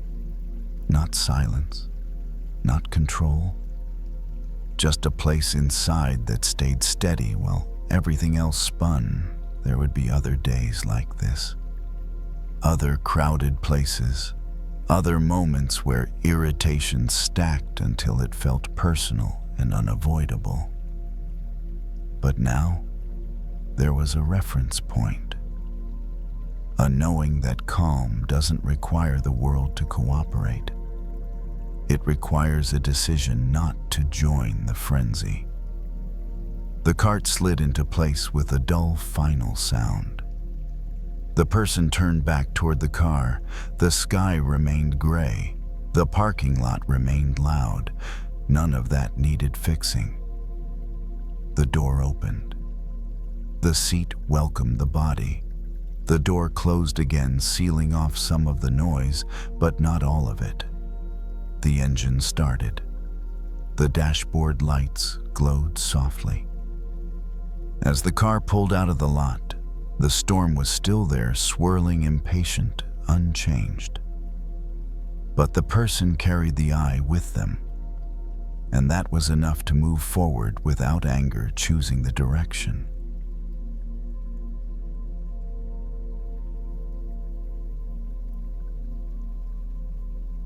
A lot of anger doesn't announce itself as anger. It shows up as certainty, as the feeling that you're simply seeing things the way they are, that you're not being harsh, just realistic. But the body doesn't care much about being right. The body just carries the weight, the tight jaw, the shoulders that never quite drop, the quiet readiness even when nothing is happening. That evening, she stood in her small living room with a paper towel tucked under her arm and a spray bottle in her hand. Cleaning the window hadn't been on her plan. Rest had. But the front glass had caught the streetlight at the wrong angle, making every fingerprint and streak stand out, and something in her had latched onto it. The phone lay face down on the coffee table. Earlier, a message had come through. Short, dismissive, familiar in a way that made her chest tighten. Not cruel enough to justify a big reaction, just enough to leave a sting. The kind of message that sits in the background, replaying itself when the room finally gets quiet. She lifted the spray bottle and misted the glass. Tiny droplets scattered across the surface, and when she wiped, the familiar squeak followed. Soft, repetitive, almost soothing. Outside, a car passed slowly, tires whispering against damp pavement. The apartment itself was still lit only by a warm lamp in the corner. She wiped in long strokes, her mind moving the way it always did when she was upset. It ran through examples. People who took without asking, people who never apologized, people who acted like their bad days gave them permission to be careless with others. If anyone asked, she would have said she wasn't angry. She was just done. Done excusing. Done expecting better. The paper towel snagged and tore slightly. She stopped, replaced it, pressed the new sheet flat against the glass. Her reflection shifted in the wet surface, blurred, stretched, broken into pieces by streaks of cleaner. For a moment, she didn't see a face so much as a shape behind a mess. The window wasn't filthy. It wasn't ruined. It was just layered. A week of dust, a few fingerprints, things that hadn't seemed worth noticing until the light hit them just right. She wiped slower. The sound changed. less squeak, more glide. And with that small change, something in her chest loosened, not dramatically, not all at once, but enough to be noticeable. She didn't think about forgiveness. That word felt too heavy, too final, like it demanded something she wasn't ready to give. She wasn't trying to become softer for anyone else. She just wanted the pressure inside her to ease. She noticed how tightly she'd been holding her shoulders, how her breath had been stopping short without her realizing it. As she reached the lower edge of the window, she exhaled longer than before, the kind of breath that happens when the body decides it's safe enough to let go a little. Outside, a couple walked through the pool of streetlight, one carrying a takeout bag, the other pulling a jacket closed. They passed without drama, without meaning, just people moving through their night. She watched them for a second through the cleaner glass. The world didn't suddenly look kinder. It just looked quieter, less personal. She dragged the towel along the bottom edge where grime always collected. The dirt lifted in a dull gray smear, and she felt a strange sense of relief, not because it was gone, but because it had been simple. No argument, no justification. Just noticing something and clearing it. Her phone buzzed once on the table. She didn't reach for it. Not because she was avoiding it, but because she didn't need to answer from this tight place. Standing there, she realized something gently, without turning it into a rule. When hurt stays too close to the surface, it colors everything you see.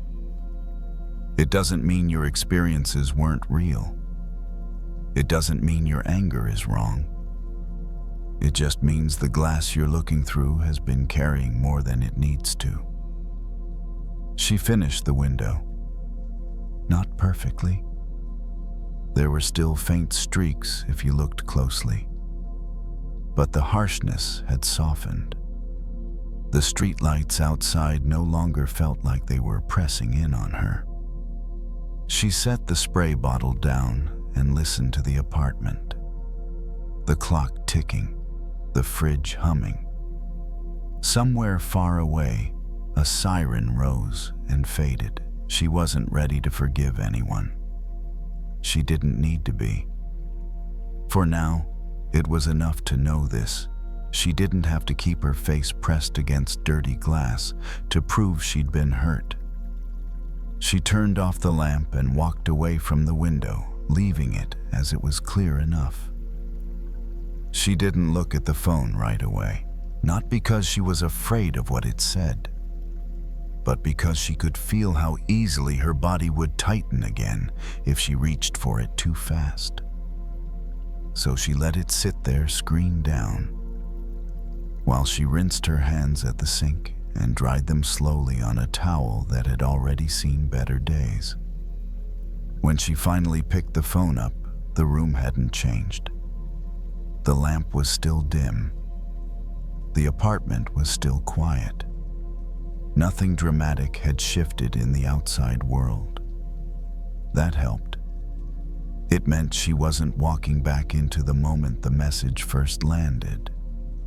She was entering it from somewhere slightly steadier. The message was still what it had been, a few lines, careless in tone, light where it should have been thoughtful. The kind of message that read from the wrong place could reopen a whole history of being overlooked. She felt the familiar spark move through her chest. Not a full flame, more like heat under the skin. Her first impulse was immediate and well-practiced: explain herself, correct the record. Make sure she wasn't misunderstood.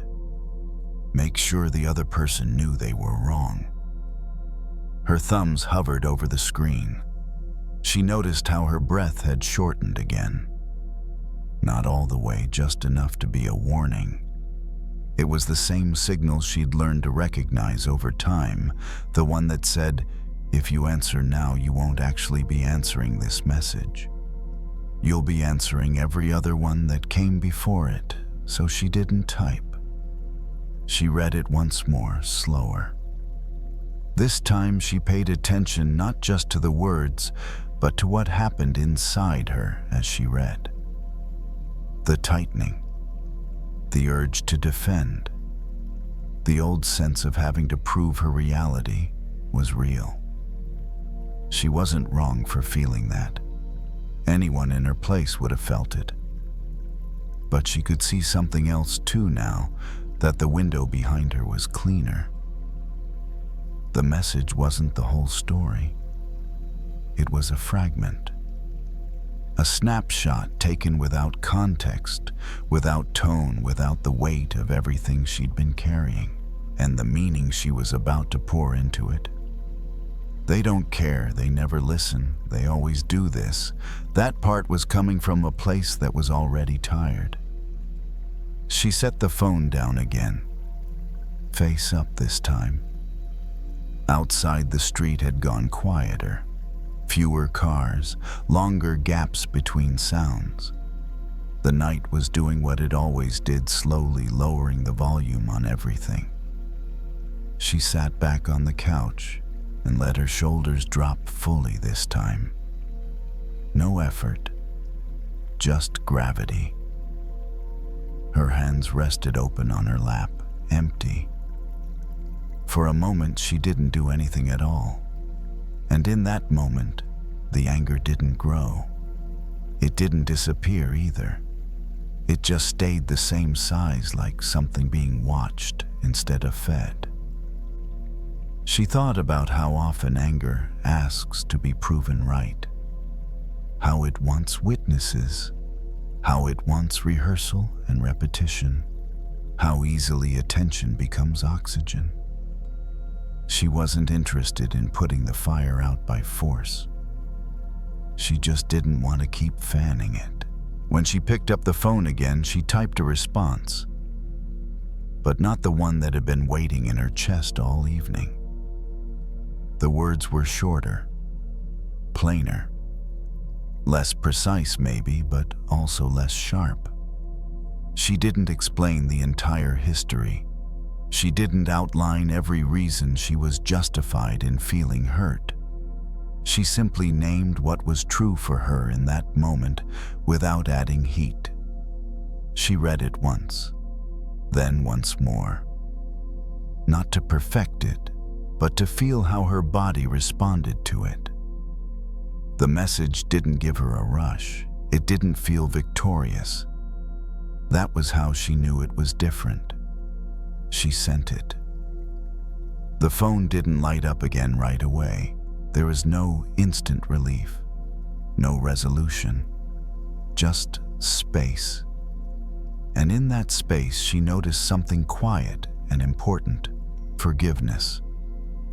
At least the kind she could live with, didn't feel like letting someone off the hook.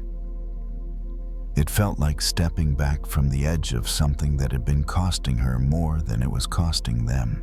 She wasn't saying what happened was okay. She wasn't pretending it hadn't hurt. She wasn't offering closeness where there wasn't safety. She was simply choosing not to carry the weight of it any longer than necessary. The window behind her reflected less now that the lamp was off. It had become almost invisible, just a darker square against the night. She liked that. It meant she wasn't focused on it anymore. She stood, turned off the last light, and let the room settle into darkness. The anger hadn't vanished, but it had loosened its grip enough for her to move without its steering. Tomorrow things might feel different. The message might be answered in a way she didn't like, or not answered at all. But that was tomorrow's wait. Tonight she had done enough. She lay down without replaying the conversation again. The streetlight glow barely reached the ceiling. Her breath found its own rhythm. The glass between her and the world didn't need to be perfectly clean. It just needed to be clear enough for her to rest.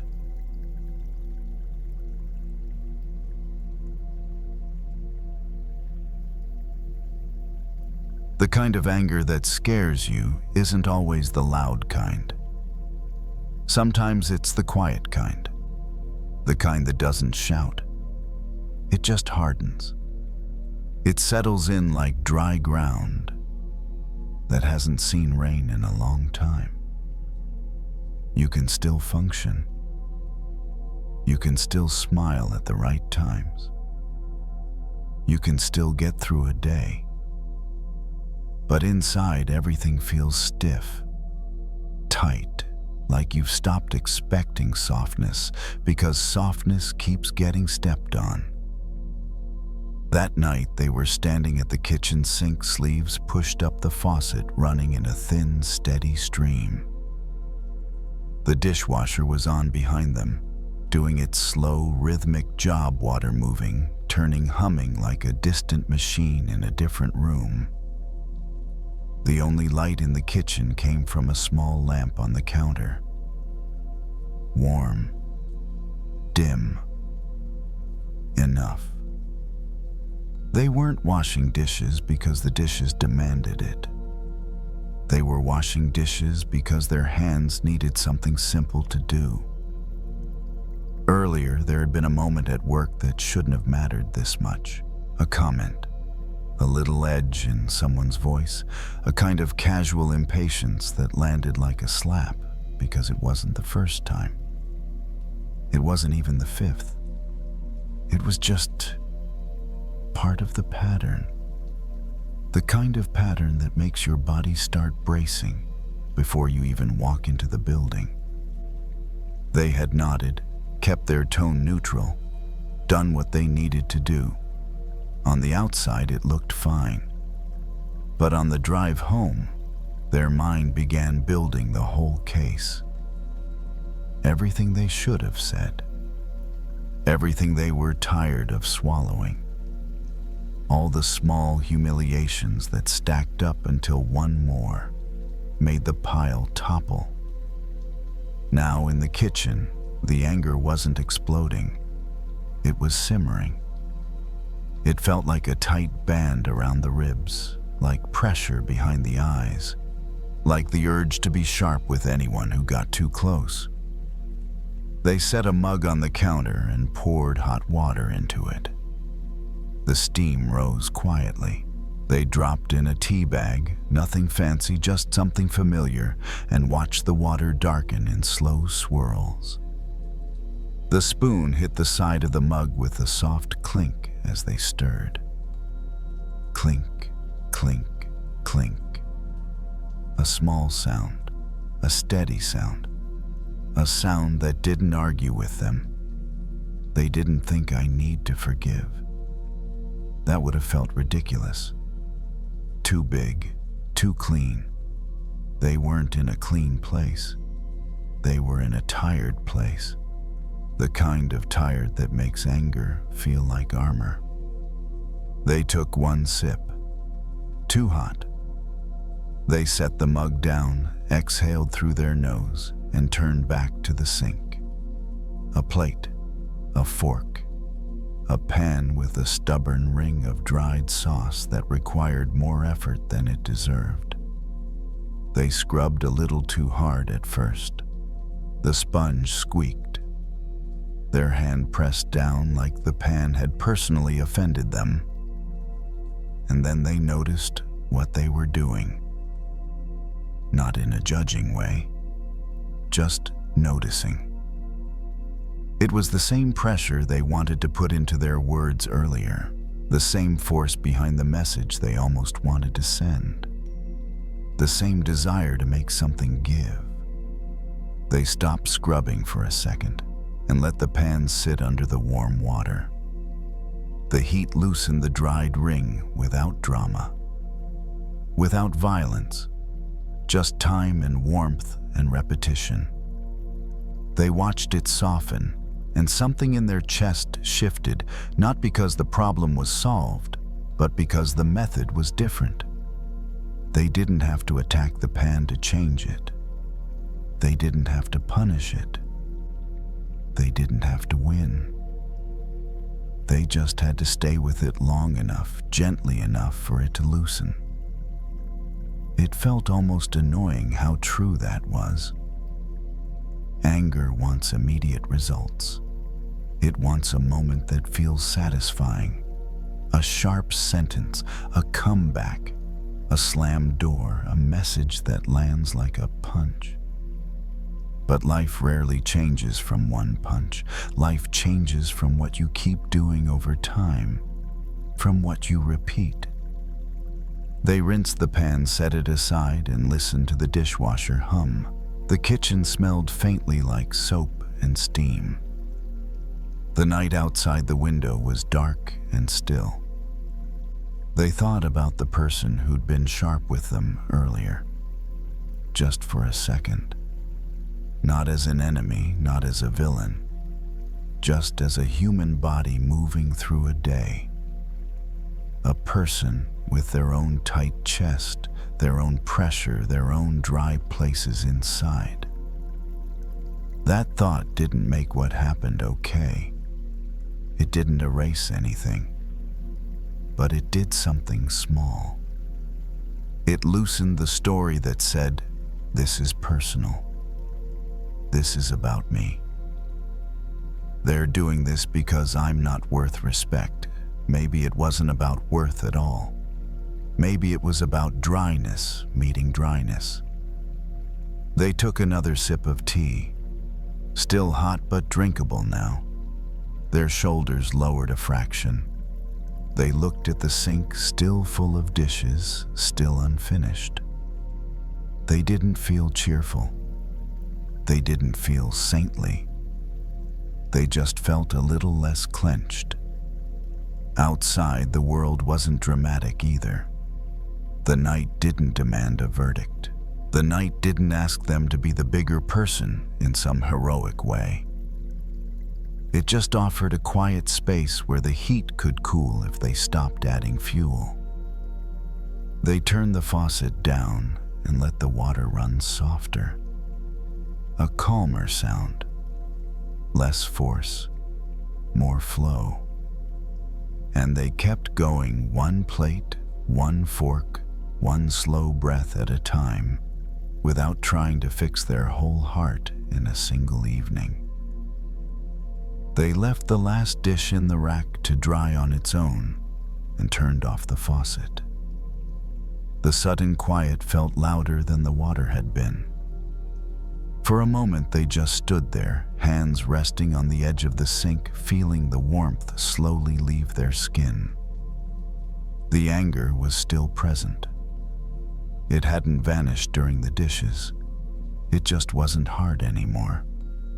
It felt more like a sore muscle than a clenched fist.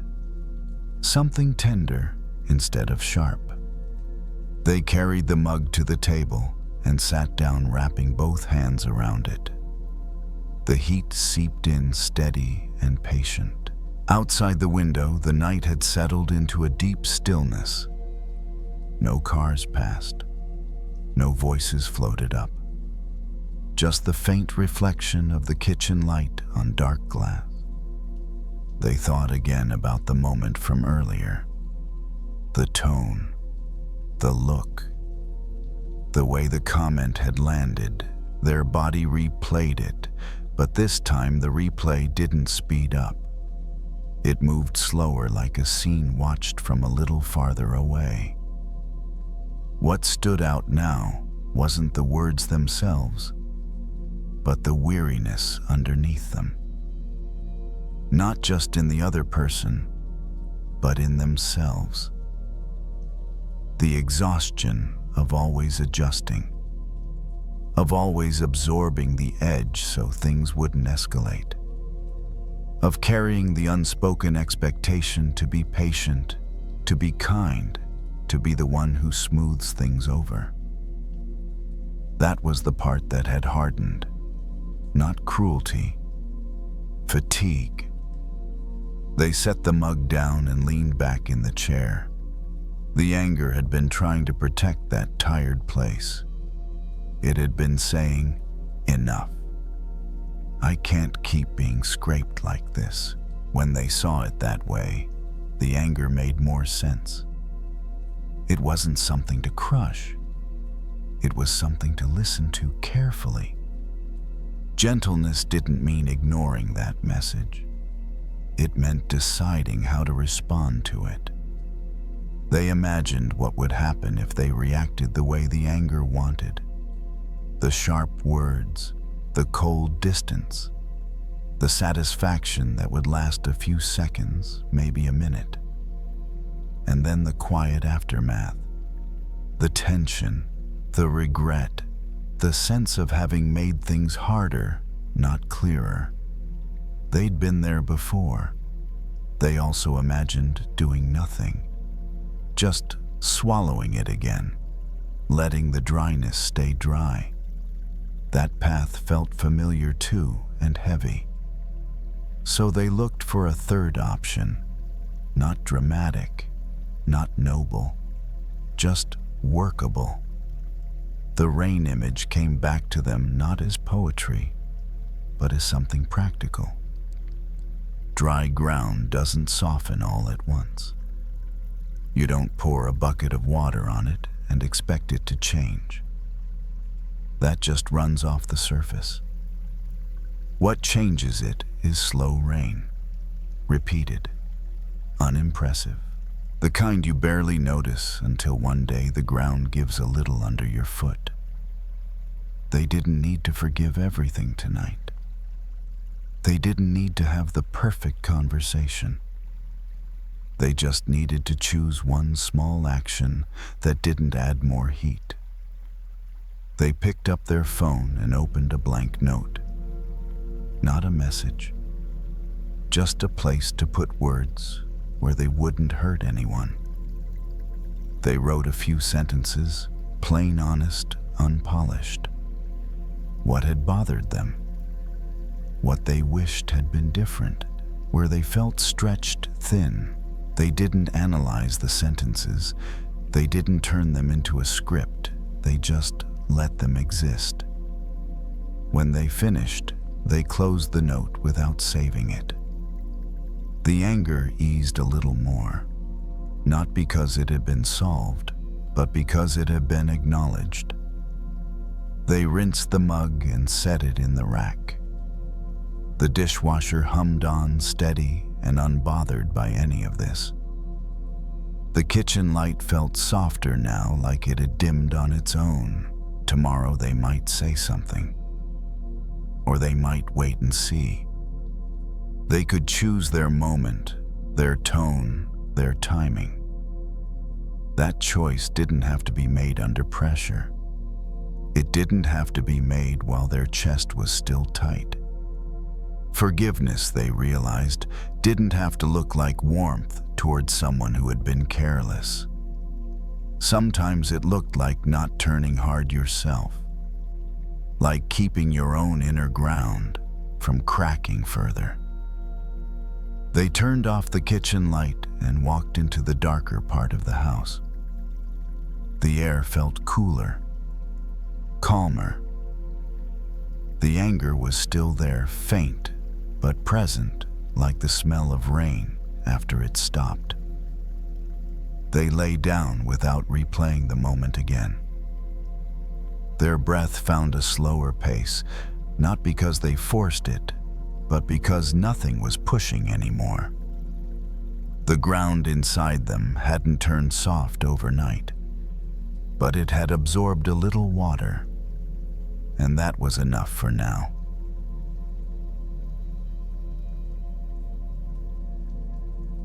Wherever you are tonight, I'm grateful you chose to spend this quiet time here. If these stories help you rest, you're welcome to subscribe and return whenever you need a gentle place to land. And now, you don't need to do anything more. Let the night hold what you can't carry, And if sleep comes,